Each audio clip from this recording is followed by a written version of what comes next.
adversely affecting cash flow of business people in the country. We shall be looking at that this morning. I'm joined by Professor Gituro Wanaina, who is the professor at the School of Business, University of Nairobi. Also, we'll be joined by Exen Iraki, who is a professor at the School of Business at the University of Nairobi. Also, we'll be joined as well by Dr. Jim McPhee, School of Business, Strathmore University, and also we'll be joined by Collins Odote, who's the chair of CLE, that is the Council of Legal Education. Much later in the program. But for now, let's see how the weather will be. They say whatever the weather, we will weather the weather. Let's see if we will weather the weather today.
Of course, just to prime you on what is headlining the front pages of the dailies today, looking at what is fresh off the press this morning. On the front page of the Standard, exposed 883 million scam in varsities. That is what is on the front page of the Standard today.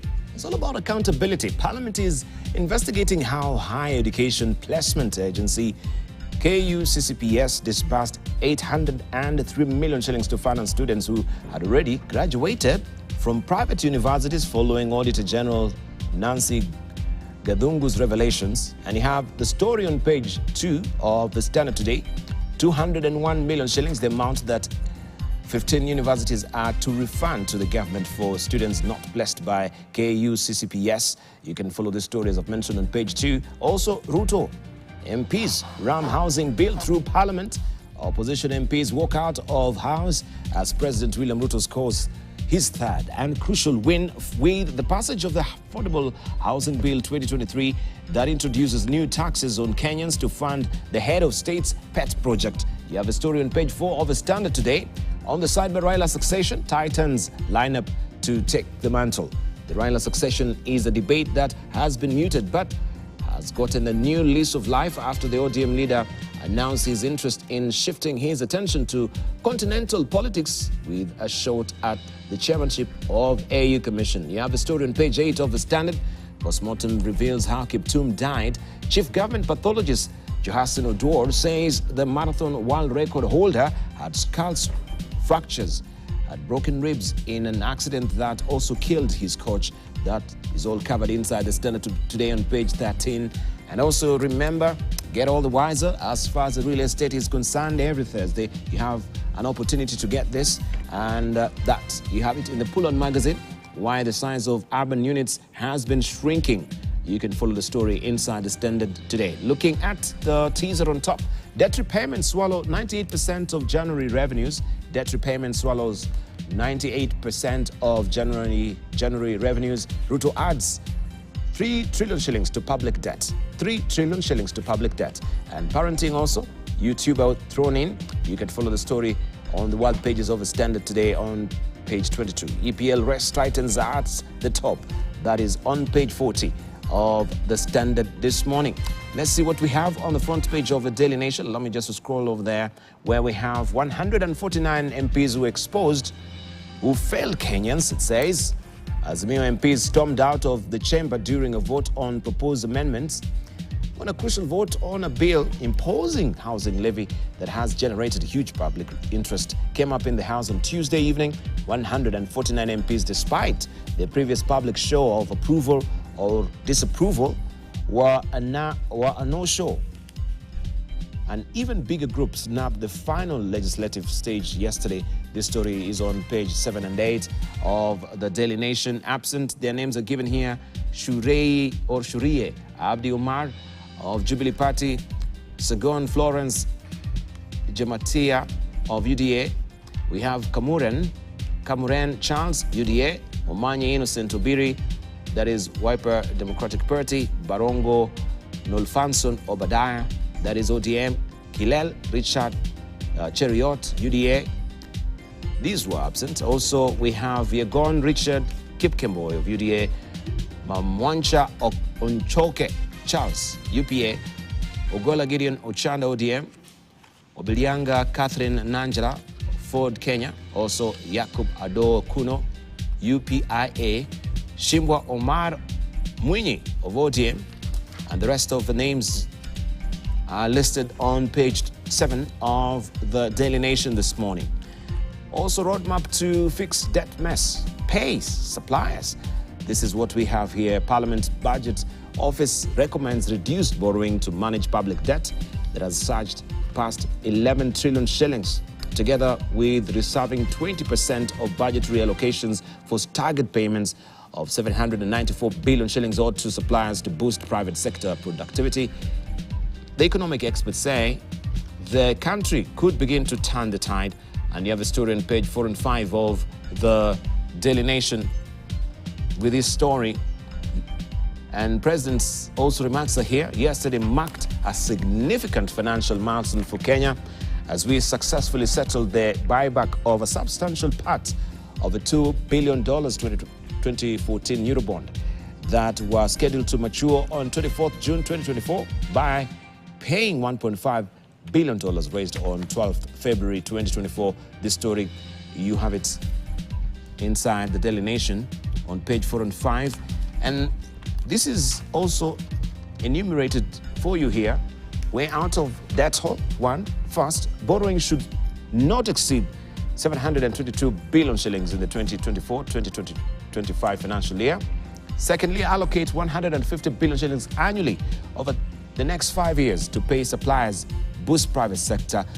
Thirdly, a transparent government plan on the depreciating shilling as well as zero bond repayment, targeted investments across export businesses including hustler fund support to specific exporters, and 5, tighten controls on emergency government spending like 47 billion shillings rejected by Controller of Budget.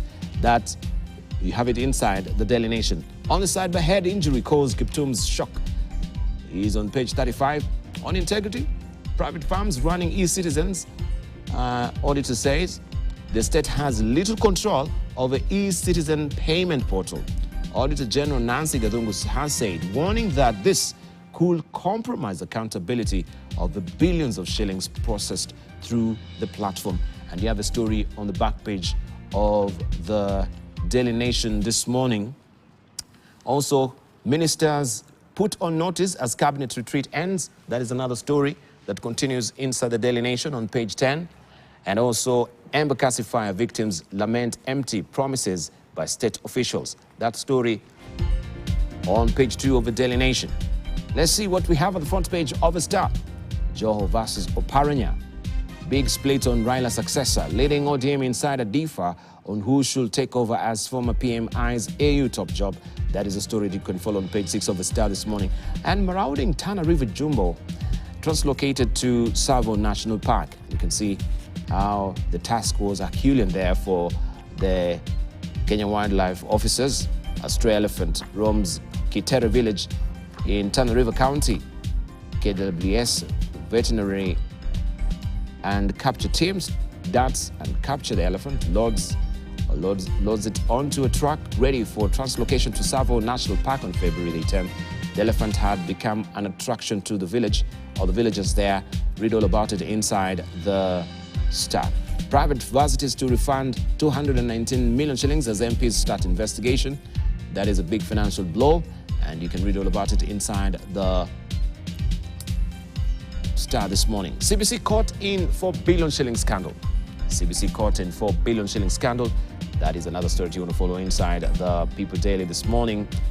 And it's all about corruption. Auditor General reveals that ministry cannot account for cash meant for construction of classrooms. 1.6, that is the amount of money in Kenya, billions used as scholarship. And Gadungu says management did not provide explanation on specific procurement method used and how suppliers were identified. Also drama as Sako boss Gakuyu arrested, man accused of embezzling 1 billion shillings from members seized at the airport shortly before he flew out of Kenya. That is a story on page 6 of the People Daily. And MPs pass housing levy bill despite protests. You have a story on page 2 of the People Daily this morning. And looking at Taifa Leo, kikosi cha kampeni ya Raila, their faces are all splashed here. Peter Mathuki, we have Elkanah Odembo, we have Wycliffe Oparanya, Musalia Mudavadi, Korir Siong'ei, also we have Olusegun Obasanjo. All that is inside Taifa Leo this morning. And also on top, benki kutoa mali za wanaoshindwa kulipa mikopo. That is a story that you can follow on page 3 of Taifa Leo. On the Business Daily this morning, State House overshoots 6-month budget by 447 million shillings. Ruto's office spent 5.3 billion shillings against a target of 4.9 billion shillings of expenditure comes despite an austerity push. And we'll run you by that particular story. State House overshot its budget for the half year to December by 447 million shillings. Official numbers show dealing a blow to austerity measures announced by the Ruto administration. Expenditures at the president's office residents amounted to nearly 5.37 billion shillings in the 6 months against a target of 4.92 billion shillings, according to the Treasury's budgetary review report. It says, and recurrent bills such as maintenance, administration, and compensation for employees accounted for the bulk, 92.39% of the overspending. And that is a story you can follow on page 2. Remember also, the Auditor General had flagged State House as one of the places where we have ghost workers Could this be the amount also that is bloating this particular figure as well? And how could we be having ghost workers in State House? National Assembly clears 1.5% housing levy on gross pay. Court blocks KRA from charging 16% tax on card payment fees. The KRA has once again been blocked from charging 16% VAT on fees banks receive when consumers pay for goods or services using their debit or credit cards. Banks to step up seizures of assets. Bank plans to step up assets seizures as part of a strategy to recover overdue loans, the Parliamentary Budget Office has said. And you can follow this story on page 6 of the Business Daily. Inside Kenya's costly 1.6 trillion shillings infrastructure bond binge, the Treasury is foregoing at least 23.5 billion shillings annually in tax incentives to entice buyers of infrastructure bonds, which have emerged as the easiest path to the domestic debt market for the government. And that story continues inside the Business Daily. National Assembly, I've given you the story there. You can read all about it inside the Business Daily. Housing levy. This is the editorial cartoon today. And it sails through, as you can see, right? We can see the president holding one of the units there and sliding through the smorgasbord, as they always call it. And you can see also from Parliament, the Speaker is watching on, right? You saw how acrimonious it was yesterday. Workers and people are not given a conducive environment, as they say, to debate the housing levy bill. Now, it is awaiting for the assent of the president. GAMS has also drawn this. It's all about banks and the interest rates shooting higher and higher. Now that particular needle will be going to the zone of the 20s, right? And it brings back also fresh memories of the interest caps on the bank interest rates, right? You, the borrower, you can't reach this basketball as it is. Who is, right, the MVP, as they call it in basketball? All right, let's see what we have also inside the Daily Nation. It's all about EPRA and the levies. You can see you are the Kenyan there with a pail in hand, and EPRA is trying to, you know, have that balancing act on the fuel charges. That is how it is right now. That is bound to be going up by 3 shillings, according to EPRA, very soon. And this is what we have inside the Daily Nation. Right, allow me to just reveal the faces that we have this morning here. Gituro Wanaina, who's a professor at School of Business, University of Nairobi. Also, we do have with us Edson Iraki, professor at the School of Business, University of Nairobi as well. Strathmore University, we have Dr. J. McPhee, eagerly waiting to be joined also by Professor Collins Odote, who is the chair of Council of Legal Education. Good morning, gentlemen. Good morning. And thank you for joining us this morning. I really do appreciate you waking up this morning, Jim. It's good to see you. Great. Let's just begin with what is on the front page of the dailies, just a bit, just to run through let me just interrupt there a moment. You said you're happy that I woke up this morning. So in other words, you're thinking I was going to pass out during the night. Okay. You're happy that I'm happy that you're joining us this morning. Joining us, yes. Not waking up. Of course, you're not happy waking up this morning early as this. Yeah, but I know it's such a sacrifice. No. I wake up at 5:15 anyway, so I just wake up 15 minutes earlier. Okay. You know, when I come here, so there's no sacrifice. but it's good to know that you're happy when I wake up, because I was telling my friends one of these days I'm going to die in my sleep. So, you know. I think you're just appreciating the importance of sleep. But when you get a chance to sleep, you sleep. I don't know why we think sleeping is a problem. If you do some calculations, if you sleep 8 hours a day, it means that you spend a third of your life sleeping. Exactly. Yeah. So it's not a crime to sleep. Let people sleep and rest. They work very hard. He works very hard. He works very hard. Yeah. No, but I'm just saying, you know, sacrificially, most people complain, oh, it's way too early. 6 o'clock, I can't be in the studio. Yeah, maybe. I'm not a morning person. That has been the thing. But let's just get to your introductory remarks. I think you've been following what has been happening. We've had the cabinet's retreat in Naivasha. We have had indication that the economy is on the right trajectory as it is right now. things are stabilizing. We've heard from the Cabinet Secretary, Treasury, that even with the Eurobond, as it is, the borrowing and that we had, the buyback right now, has actually made sure that we're not in the debt stress as we were before. But the question is, because they're saying, oh, things are looking hoky-dory right now, is it just a band-aid solution, covering a festering wound? So yes, it might be a relief for now, but it will be a ticking bomb along the way. So are we just kicking the can down the road? Let's just begin with Professor Gituro Wanaina. Yeah, it's interesting how something shows up and we say we are on the trajectory of recovery. As we go back in there, if you look at the fundamentals, what has changed? But I think the standard on page, where it has all this, how much we are spending on salaries. Which page is it, my senior McPhee? I have another article actually. Okay, we are talking about page. You're talking on page 7. Leader says it all. It's very interesting. It says the Treasury relied mostly on loans to fund government expenditure. Surely, if the opportunity you have to borrow is to really for government expenditure, we headed no direction. My understanding is you borrow to create wealth. You borrow so you create wealth you can repay. And that was very, very telling. Where from July 2023 or 24, how much we are collecting, how much is going to pay public debt.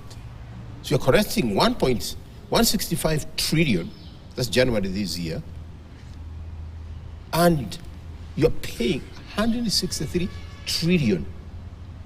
Doesn't make sense at all. Is the whole amount that you've collected? Yes. So it's really saying that we're on the right trajectory. And it's the day you reach, like, you don't want to listen to this kind of nonsense. They are lying through the nose. Is it through the nose or through the mouth? Through the mouth. Teeth. I think it's through the mouth now. Prof, I want to interrupt you with your information. July 23. July 23. What does 104.37 mean? Does it mean that you borrow debt to pay debt? Service as a percentage of tax revenues, 104. Yes. What would that mean? More than 100%. Absolutely. So you borrowed debt to pay debt? Exactly, that's what... and then we're on the right track. Yeah, well, it seems we're on the right track. When's the last time you borrowed to pay somebody? You borrow to create wealth. That's the bottom line. That's my starting for sure. All right, Excellent Raki. Yeah, good morning. Morning. I think my starting point would be a bit diametrically opposite his. Magical Kenya is starting today. So we are playing golf in Mozaiga the next 3-4 days. So I hope all of you have a chance to go and watch. So, well, good luck. Are you participating? XN.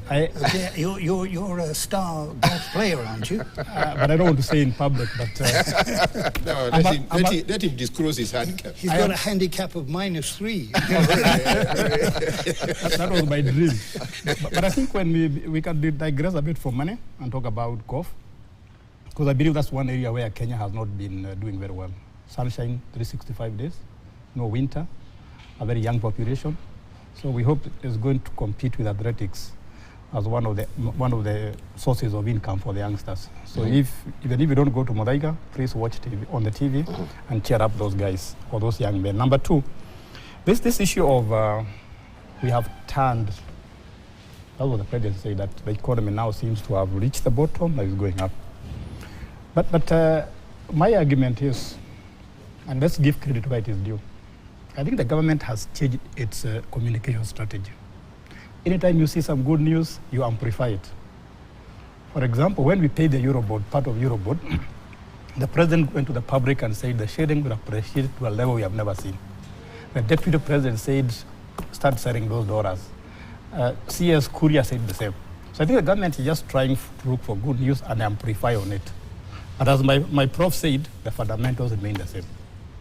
So I don't think anything significant has changed. The government is just trying to make us feel that things are turning, but we want to see that happening. And the best way to show that is to have money in our pockets. All right.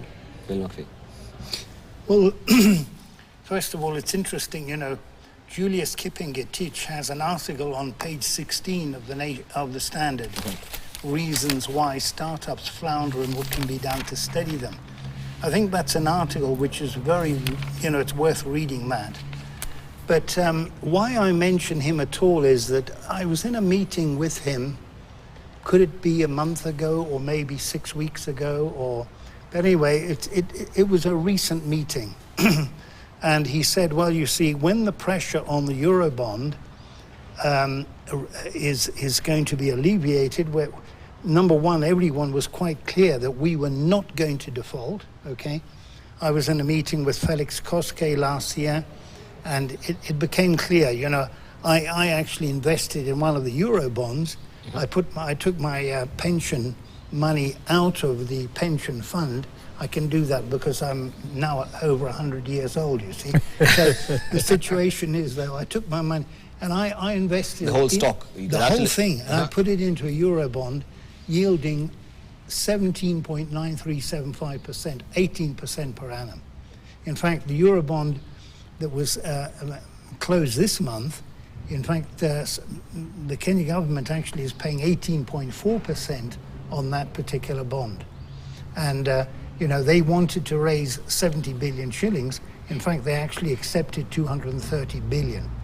But now, it's just that it's interesting that Julius Kipingetich was saying, look, the pressure is going to be off the shilling and it'll probably go back.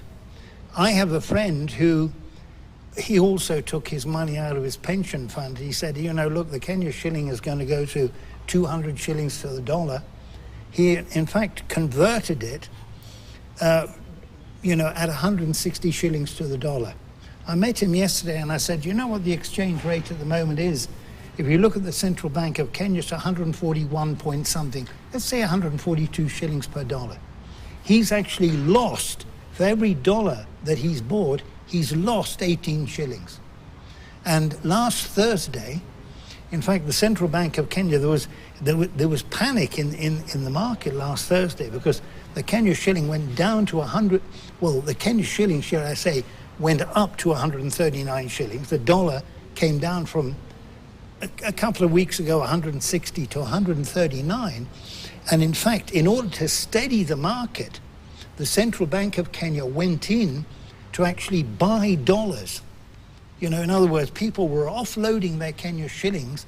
And I was in a meeting, 8 days ago, and I mentioned, you know, let's watch the exchange rate. People didn't know what I was talking about.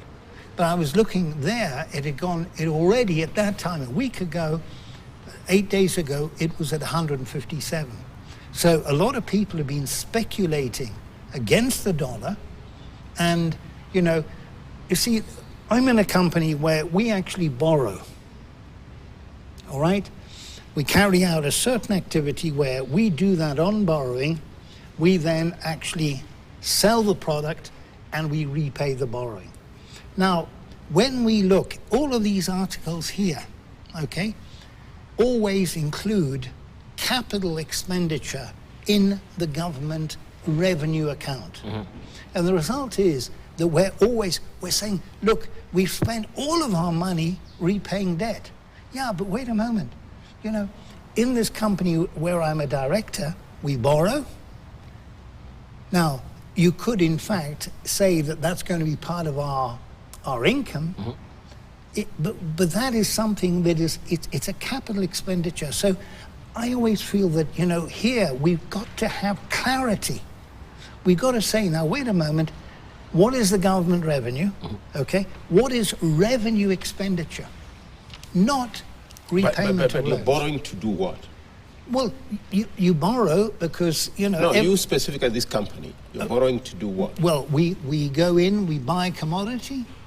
We then know that we can sell that commodity at a higher price because the man is an absolute genius who's doing that, okay? So we borrow in order to actually sell that particular commodity at a higher price, okay? And then we repay our loan.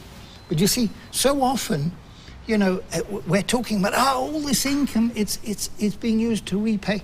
Look, it's not a good example, but the US has a debt of $34 trillion, and they're going to go further into debt this year.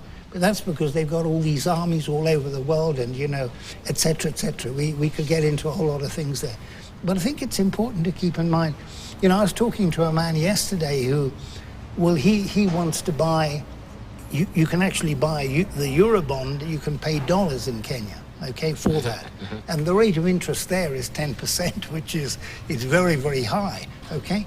But I think it's important here always to distinguish, look, what is a revenue expenditure and what is capital expenditure? And I think very often in Kenya, we criticize the government when we need to stand back a little bit and say, now look, I know companies where they've got a loan maturing, they haven't got enough money to repay the loan entirely. What do? They borrow money in order to repay the loan. This is what the Kenya government is doing. What's wrong with that? There's no problem. Now, the problem is, next year we're going to go further into debt, okay? And the situation here, of course, is that, you know, for a lot of our debt, Kenya is paying rates of interest which are phenomenal, absolutely phenomenal. And I think this is where, you know, we got to see how we can manage that situation. But I think it's important here to keep in mind, you know, hey, the Kenya shilling has appreciated in value. I was talking to a Ugandan 2 days ago. When he was coming to Kenya, he actually found that he had to pay more Tanzanian shillings than when he had come previously. Right, but so we appreciate the fact that we are borrowing, yes, indeed. But if you look as well, there is this infrastructure bond binge that is there as well, because government has put very lucrative, so to speak, interest rates, very high, that everyone wants to go there. We've seen the banks now really stashing and, you know, credible stocks on this as well, because they want a good, you know, return from that. The question is, how is also the common mwananchi being affected on the cost of borrowing? Because the interest rates right now are actually going back to the 2023s or 26% that we had in 2019, 2017, 2016 there. We're headed back there. Correct. We made great miles coming from there. So how, when you're talking about even this MSMEs that Julius is really talking about, how are they going to access this credit? But even because the government has been borrowing heavily locally, domestically. I think you need to put a rider there. We see a lot of this infrastructure board. And what is backing it in terms of this good return? You get what I'm saying? For me to pay you back this, there must be a good backup. There has to be some reserves. Yeah, where is that backup coming from? Are we going to have a crash like? Yeah, it's very interesting. If a company which is properly run with proper governance structure borrows to pay expenditure, particularly salaries and all, to pay their loans, it's a matter of time it will collapse. I know, but Gituru... It will collapse. I know, but you see, that's the way it's framed. Don't forget, you know, if I start talking in such a way that, you know, what I do is I mix the two things together, all right?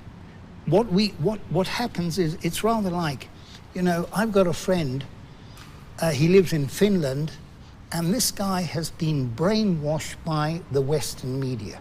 He's been brainwashed. Putin is an evil man. Navalny was killed by Putin. You know, and you try to point out to him, look, you know, there's a whole lot of reasons why Putin did what he did, okay? And, you know, I could spend the rest of, you know, from now until the end of the meeting explaining that to you. No, that's not possible, but no, I can. The only thing is, okay, number one, Putin didn't kill Navalny, okay? He died.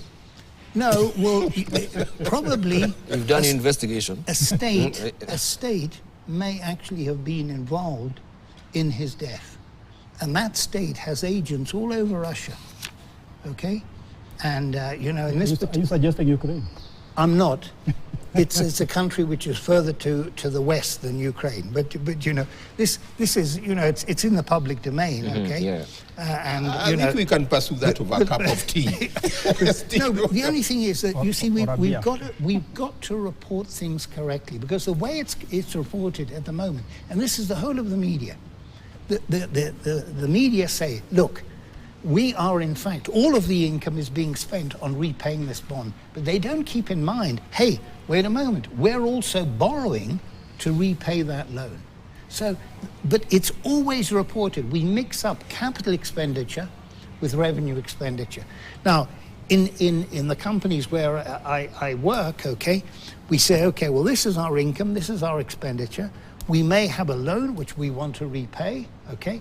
You make sure that your income is greater than your expenditure so that you repay the loan. This happens sometimes in countries. There are some countries which have zero public debt. Okay, you don't have to pay any interest on your debt. But I think it's important here that we, all the time, day after day after day, we are mixing up two different things, and the result is that we are saying, look, all of our income is used to pay debt. No, that's capital expenditure. That, you know, it's of a different nature. So, if I turn to the people working under me in this particular company and say, hey man, you guys have spent, you know, 500 million shillings. This is more than the income we have for the month. You're spending 500 million shillings to repay that debt. Now, we took the debt in order to buy the goods. We're now selling the goods, okay, and we're then, in fact, repaying the debt. So, But he raises, yeah. With all due respect, the government and the private company behave differently. yeah, Very different. no, absolutely, yeah. Yeah, and that's my worry. In fact, I would have no problem with the government debt if I was not paying it myself. I would not be bothered. But now, this government debt is being paid by somebody who happens to be all of us. Correct. And that is the biggest concern all Well, of we're us have. paying the interest on the debt. Yes. That rather than, It doesn't matter, you are paying. And I think there's a fundamental thing that Exxon is bringing. Why do we pay taxes? I think that's what you're saying. And I can even Let make him matters finish. more interesting. Now, you see, as we pay this debt we are talking about here, I saw the housing levy is coming. yeah, I saw the EPRA levy is coming. yeah. And my thinking would have been, if we are going to get money from debt, then we should pay less taxes. If we are going to pay more taxes, we should have It's less logical. debt. So both of them are going up. Debt is going up, the taxes and levies are going up. So, and that's the imbalance we should be talking about. It's interesting. Last week we were saying 1 shilling. It has come up by 1 shilling. It came down to 1 shilling. Now it's it- going up by 3. It's going up by 3. Yes. Yeah, or yes. So I think the issue we are raising here is two sides of the same coin. Government expenditure, government revenues. Where is the government revenue coming from? Debt or taxes? And both of them are going up. But I think the question all of us are asking is, where is this government revenue being used? You talk about capital expenditure. Right. You also talk about salaries and wages. And how is the person on the streets benefiting? And that's a question we should be benefiting. We are being very academic here. But the person on the street in this country is asking, all things are happening, all these things are happening. How am I benefiting? Is there money in my pocket? Is there any cascading from wherever these transactions are taking place to the grassroots? If you talk to a person on the streets of Nairobi today asking what is Eurobond, they probably do think it is something done in Europe. If you ask Kenyans why the government takes money, they are not aware. So I think I want us to go down to Ajiko and talk to her. Yeah, No, yeah, but I wanted just because we have Prof also raising a very good concern with the flash of infrastructure bond interests. Everyone is rushing. Where is the reserve? Because we can have all these coupons given out by the government, but how are they going to repay this if we don't have a robust reserve? What is this And going to do to generate it? Can't To pay you that 17? Can we envision a situation where the government can default on paying these coupons?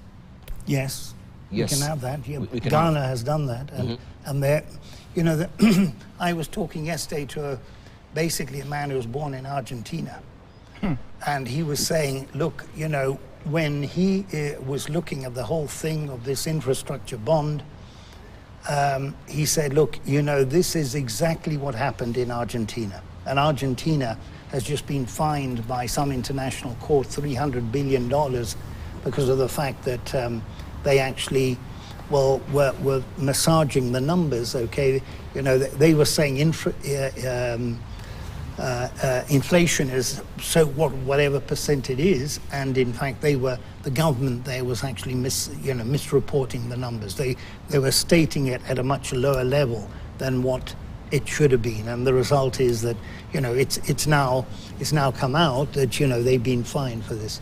But you see, I think, you know, it's very important here. You know, many Kenyans say, you know, we get a budget, but we never get financial statements from the government. Wrong. People don't know that they don't know. This is the problem. So, you know, the thing is that you can actually see the financial statements of the government. You've got your income, you've got your expenditure. Now, according to the Constitution, we cannot run a deficit on our current expenditure. Now, you're saying, you know, I was in a meeting last week, okay, with farmers, and KRA were there. They pointed out, now, you farmers, you've got to pay tax now on this. Now, some of those farmers are earning millions of shillings every year. Is that the 5% levy? You know, yeah. Okay. And when KRA said, okay, now you got to register, you got to pay tax, they were stunned. Why? Because the one inchy think that the government just, you know, there has a tree where money, here it is. They don't realize that they've got to pay tax. And the point that you're making, you know, I also, all of us here pay tax, and we're worried about our expenditure. Now, what do we see though in Kenya?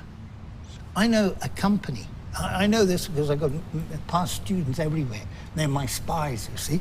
But I know a company, it's well run, it's, you know, it's a good company.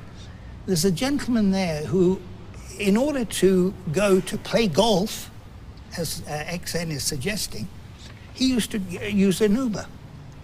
And this was put on the company expenditure. So what we've got to do to people in government is to say, look, we need a higher level of responsibility. I went to a government meeting up at the Kenya School of Government last year. You know, I don't drive a Prado like Gituru. Well, I saw his Mercedes out there. But anyway, the thing is that... did you see my Vitz? But anyway, I've just upgraded it. Yeah. So you haven't touched. But anyway, I don't drive a Prado, okay? And I do it on purpose because I want to try to contribute to... You know, last year, we had a trade imbalance of 1.58 trillion shillings. In other words, Kenyans were buying, our imports, in fact, were $17.12 billion. That's 2.74 trillion shillings. Our exports were $7.26 billion. That's 1.16 trillion shillings. So we have a deficit on our trade. Okay, we're buying more than we're actually earning from our exports of $9.86 billion. That is, in fact, 1.58 trillion shillings. Anyway, I went to this meeting of government last year, up at the Kenya School of Government. You know, I thought I was attending a motor show.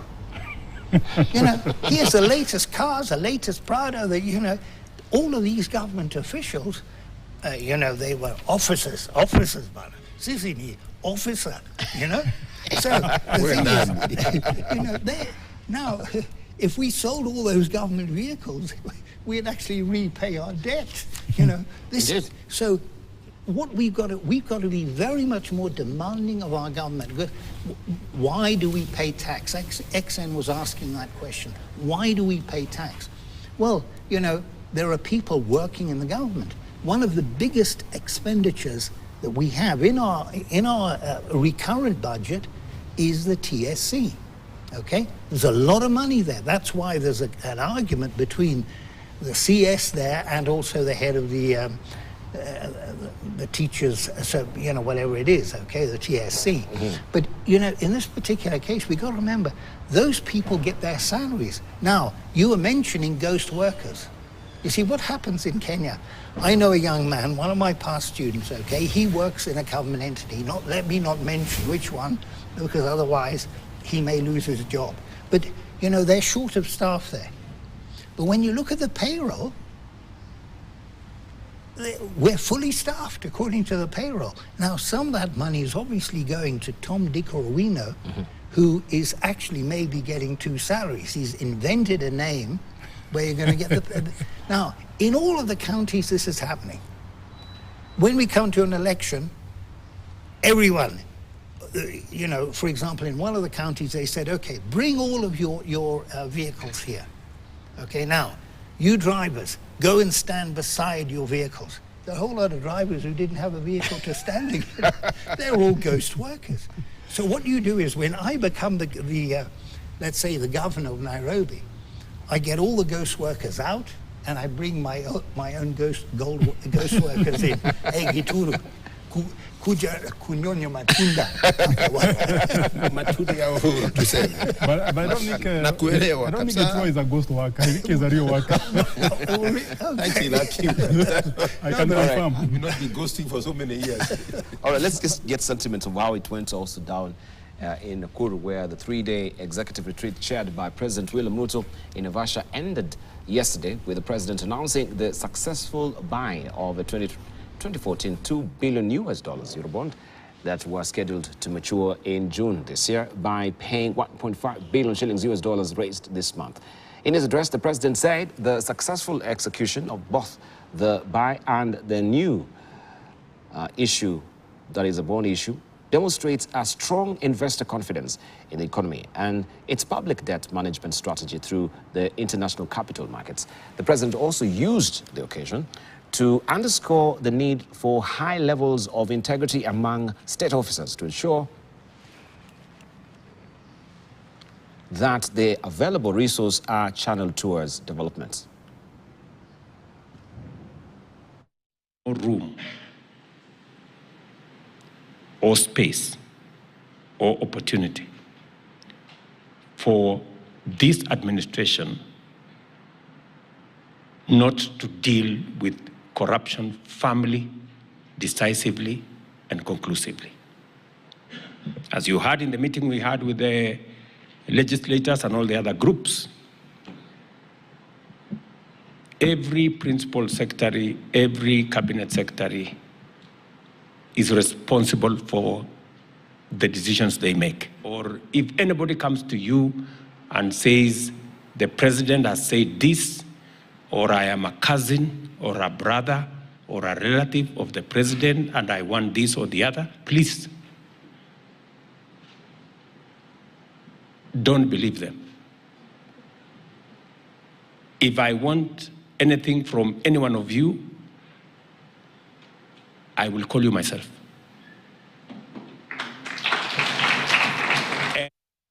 The government will spend 600 million shillings to refurbish the deputy president's official residence in Karen, an amount that is almost 200 million shillings more than the total amount spent to construct the mansion.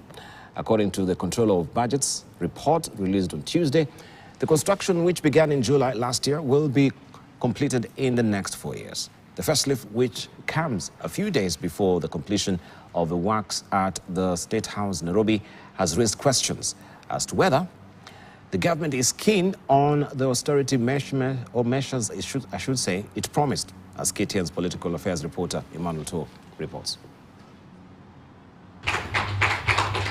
In the report that details the National Government Budget Implementation Review for the first 6 months of the current financial year, the Controller of Budget, Margaret Nyakango, lays bare the government's expenditures in the first 6 months of the financial year 2023-2024. The report indicates that 600 million shillings have been allocated for the refurbishment of the official residence for the Deputy President in Karen, which started on the 1st of July last year and is expected to be complete after 4 years. The facelift of the residence that sits on a 10-acre piece of land in Karen's opulent suburb will be concluded in 2027. Once complete, the cost of repairs and refurbishment of the building will be more than the total amount spent in the construction of the mansion. Deputy President Rigathi Gachagua had complained of leaking roofs and only occupied the facility 10 months ago after it underwent extensive repairs. The president is clear that his government will not entertain leakages, pilferage, misappropriation, corruption, and irresponsible spending of taxpayers' money. The Control of Budget, however, declined to approve the 400 million shillings requested by the State House to buy state-of-the-art vehicles to add to the pool of cars at the president's disposal. The COB also declined to approve the 700 million shillings budget to build a presidential dais at the State House Nairobi Gardens. Similarly, the ongoing refurbishments at State House Nairobi will cost the taxpayer 795 million shillings. The works, which began in late December last year, are almost 3/4 done, with President William Ruto expected to resume activities at State House next month. The government has so far in the first half of the current financial year spent 1.6 trillion shillings, with 1.4 trillion shillings going to recurrent expenditure and only 197 billion shillings spent on development. Okay. Emmanuel Toh, KTN News, Nairobi. All right, and that is on the expenditure there. But look also what we had on the People Daily. How Ruto spent 3.3 billion shillings on luxury opulence. Budget chief indicts state for use of billions on recurrent expenditure, but a pittance for development. And you can see breakdown here. 700 million shillings, I should say. Construction of modern presidential dais at State House Gardens, just you've heard there from Emmanuel Toh. 400 million shillings. That is state purchase of motor vehicles. We have 16.3 million shillings, purchase of East African Community Cabinet Secretary Penina Malonza's official car.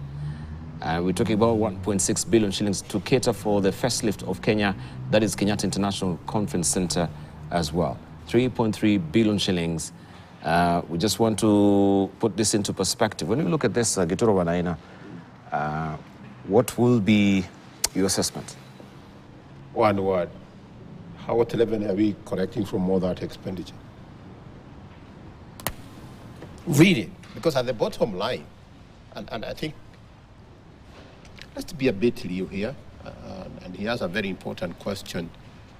When somebody says this, and then you do this, it's sad, because you're lying. We shall do this, we shall not spend this, austerity measures, but you're doing the opposite.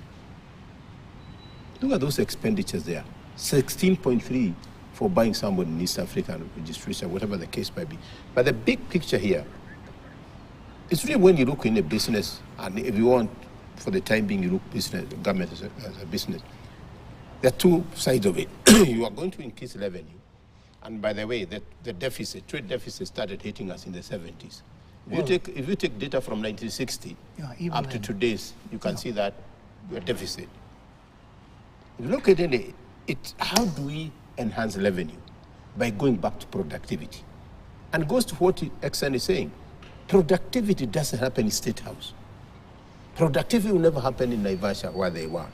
Productivity will happen at Karatina, right? Productivity will happen at Homa Bay, where they're doing fish. They happen in Garissa, where they're handling animals. So we really need to focus on, yes, we want to do all this, but do we have the resources to do it? How do we focus on enhancing productivity? Now, for that, then you must go to the other side of cost management. That's why the austerity measures come in. What I see is a lot of, I don't know what the word to use here. I am not good in those words, but a lot of arrogance in the expenditure, if I put it that way. Almost going to the famous that there's no bread, why can they eat cakes?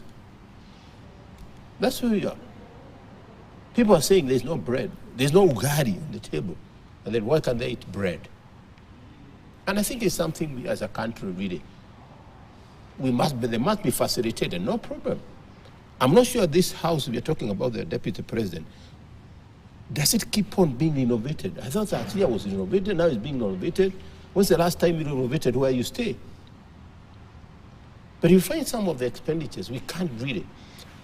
The University of Nairobi took a very interesting, about 3 or 4 years ago. They really say we want to focus on cost management.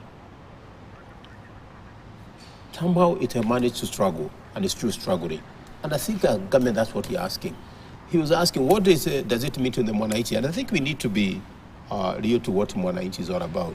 And we talked about last week. They switch off the phone because I've run from the bar. That's what they're doing, because I can't pay. So to answer your question, I was telling some people over the Sunday, at times I don't want to spend my time on statements which don't make sense. I would rather spend more time perhaps talking with the Juakali Ferras than people who are really have to tell, I'm not telling the right thing. But I think it's something which comes to our mind is that we don't have issues of correcting the revenues, but we have issues in how we spend them. The only way this country will grow, and there's a very underlying, you talked about Argentina. I thought you'd say the union is doing there. Very interesting trade in Argentina, Pakistan. What's happening in Ceylon, Sri Lanka as we call it now. What's happening in Ghana. It's an animal there called IMF who has had all this happening there.